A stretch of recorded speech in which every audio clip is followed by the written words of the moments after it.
Hi, my name is Dan.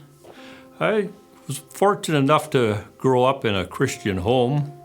At the time, I probably didn't really realize that, but as life has gone on, I appreciate the parents bringing me up as a Christian. I did give my life to the Lord when I was about 6 years old and tried to follow Him the best I could at that age.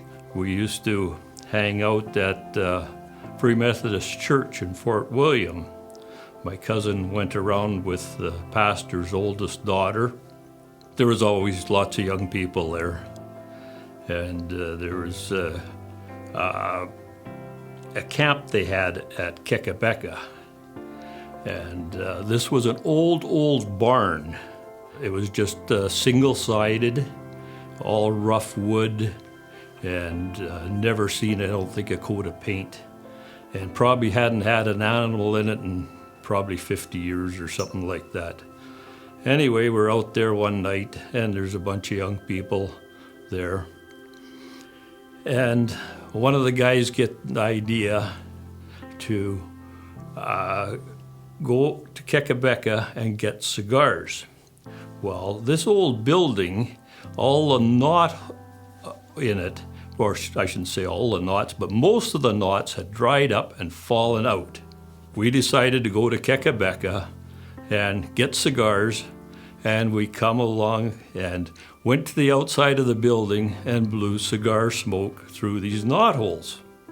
Well, the pastor, he was pretty well fit to be tied. Not only did we do that, but they had 2 barn doors that swung out.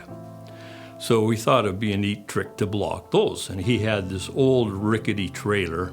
We backed this trailer up to these doors so they couldn't open the doors. So anyway, we climbed in my car. I had the convertible there at the time. But anyway, we climbed in the car, and then a few people got out, a few of the girls got out. Of course, they climbed in my car with us, and one was the pastor's daughter. So the pastor finally, he gets out. He was a big man. He was real good size. I mean, he probably could have taken on a couple of us guys. But anyway, he come to the window of my car.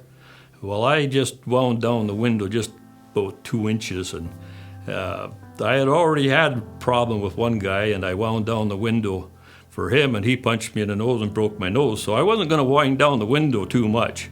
He says, "Is my daughter in there?" And of course, one of his daughters was in there. I was expecting him to explode at us guys.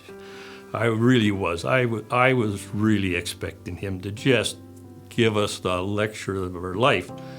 But he held his peace, I don't know how he held his temper like he did.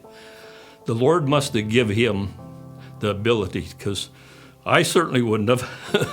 But anyway, he didn't blow up at us. He was mad. I could tell he was mad, but he didn't blow up at us.